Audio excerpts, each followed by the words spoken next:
Blair of the Mounties.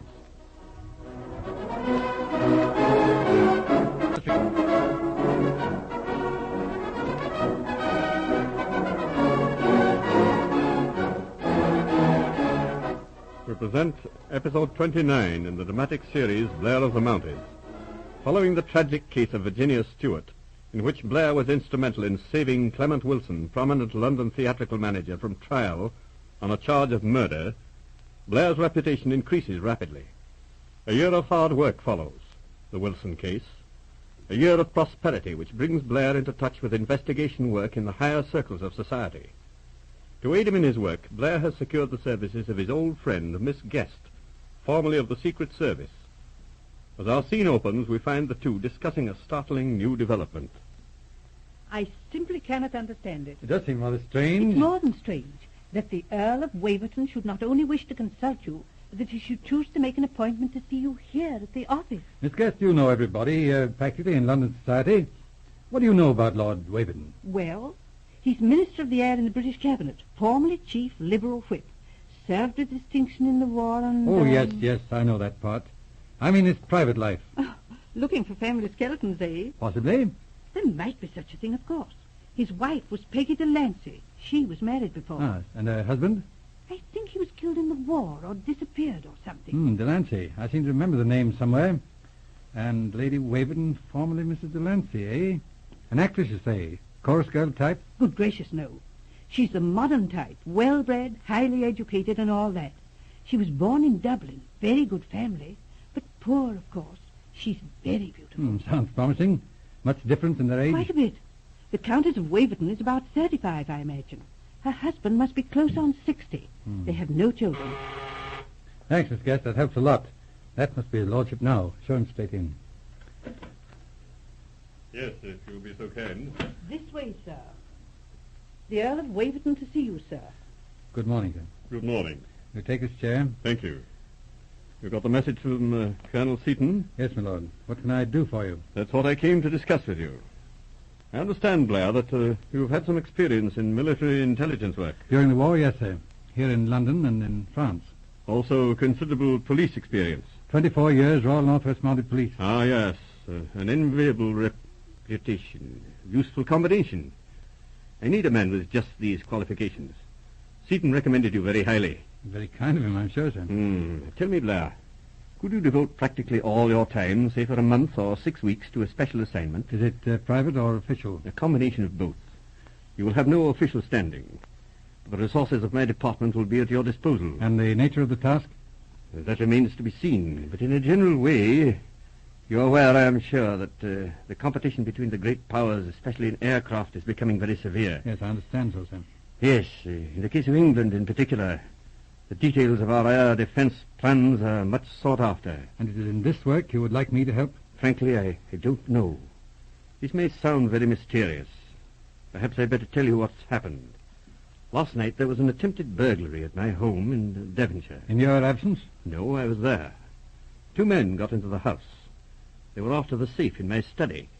I heard them at work and managed to get down before they got the safe open. Are the men caught? No, they got away. It was moonlight. I fired at them several times. Apparently they were both wounded. Isn't that a matter for the police, Lord Waverton? Yes and no. The county police are already busy, but I want something more, Blair. That safe contained official papers of tremendous importance. The results of a conference held at my house yesterday. A conference that I could have sworn was absolutely secret. I'll be glad to undertake the work if you'll tell me what is required, sir. Good. I want to find out what this thing is, who these men were, and who they are working for. In short, I want to set up a small, efficient intelligence unit, responsible only to me. You understand? I believe so, my lord. All right.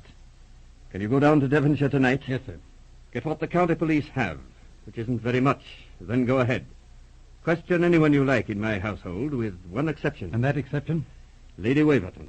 I don't want her annoyed. If she talks to you, all right. But no questioning. That clear? Quite clear, sir. Now, one thing more. I brought a young American doctor up to town with me. Last night he was treating a man for a bullet wound under very, very strange circumstances. I'll send him along to you in a few moments. Get his story and see what you can do with it. Why, Yes, very well, sir. You may find me a little unusual to deal with, Blair. The whole thing is unusual. But I want this thing sifted thoroughly.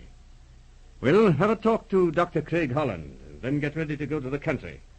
Come and see me before you go. We'll go into the question of remuneration and so forth. Very well, sir. Is that all for the present? Yes, that's all. Goodbye. Goodbye, Lord Waverton. Yes?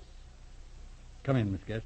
I know you're bursting with curiosity. Not at all. That's fine. Miss Guest, I'm going fishing. Leaving tonight for Coombe Seaton in Devonshire. I thought it was something like that. Yes, I don't know how long I'll be away, but you can carry on, I suppose. I suppose so.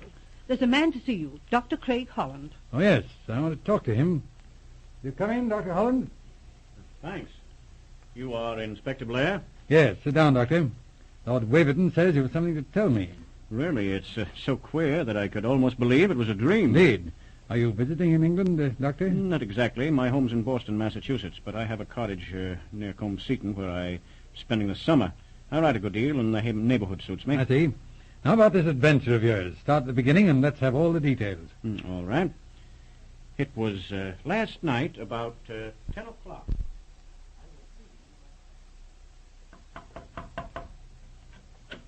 Come in. Doc Holland? Yes, that's my name.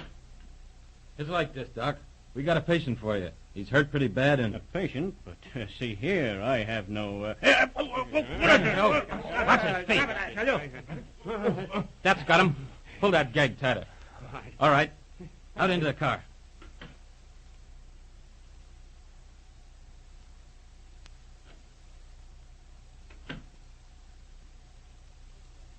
Here you are, Joe. Drop him in that chair. Loosen that gag. Take the ropes off. There you are, Doc. No harm done. See here. What's the meaning of this?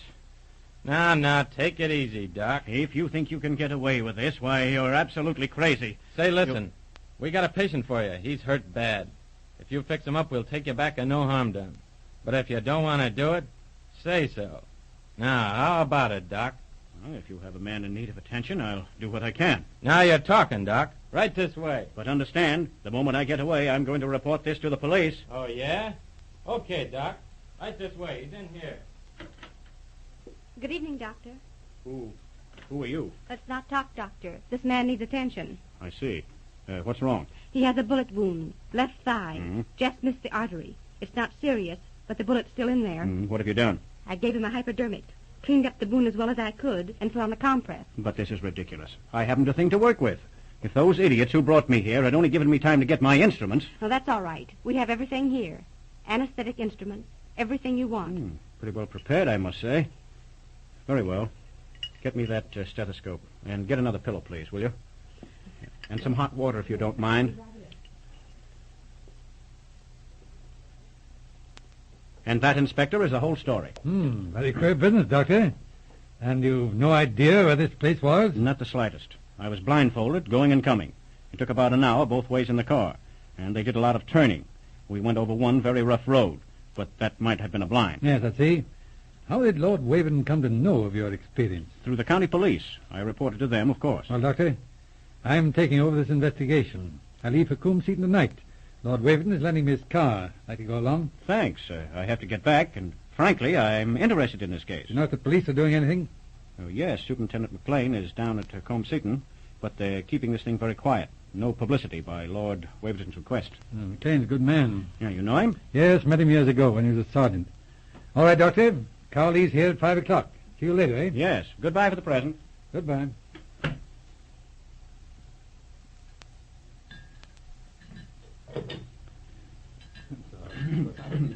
Yes, I think so. What is this news, Brown, about a man found dead up on the moors? Oh, yes, it was a queer, you know. An unidentified man found dead near Chegford. 2 bullets in him. Miles from any road and not a footprint or anything near him. Practically every bone in his body was broken. That's funny. Yes, it is. I wonder how he got there. Couldn't have dropped from the sky. Well, that's just precisely what happened. What? I see. You think he was dropped from a plane, eh? There's no doubt about it. Very sir. interesting. What has that to do with this burglary at Lord Waverton's? Well, the bullets was fired from Lord Waverton's revolver. It must have been one of the burglars. Jove, that's something. But it's the other man I'm interested in, the one Dr. Holland operated on. Well, it's a mighty hard case to handle, sir. But that aeroplane stunt gave me an idea. What's that? Well, it's maybe a long shot, sir. But it set me looking for somebody that keeps a private airplane in this here district. That's not a bad idea. Did you get anything? Well, there's a very likely place not 10 miles from here, sir. A landing field and everything. Greystone Manor. You mean where Professor Schwartz lives? Yes, sir, that's it. You know him? Well, no, only by reputation. The place is in the Tane Valley, a big property with enclosed grounds. The professor is a retired scientist. Keeps very much to himself. And he keeps an airplane? Yes, he has 2 of them. Very wealthy, this eye. Never goes outside the grounds except by plane. Inspector McLean is going to look around that place this morning. You might like to go along with him, sir. Yeah. You might find something. I'm afraid it'd be mighty odd, though, without a search warrant. I don't know. It's a long shot, as you say. Tell me, Doctor, this house you were taken to the night before last. The room where you saw that wounded man. Think you could recognize it again if you saw it? I don't know about the room, but if this Greyston Hall is the place, well, there is a way that I think I can prove it. I'd rather not say what it is, though. All right. Now as to this search of Greyston Hall. We can't get a warrant. If this professor is not mixed up in this business, he won't refuse to let us look. If he is involved, he'd hardly risk a refusal. Try him on the telephone, Brown, and we'll get McLean and run down to the hall anyhow. All right, sir. You have heard the 29th episode in Blair of the Mounties. Tune in for the second part of this mystery, which is told in episode 30 of the series.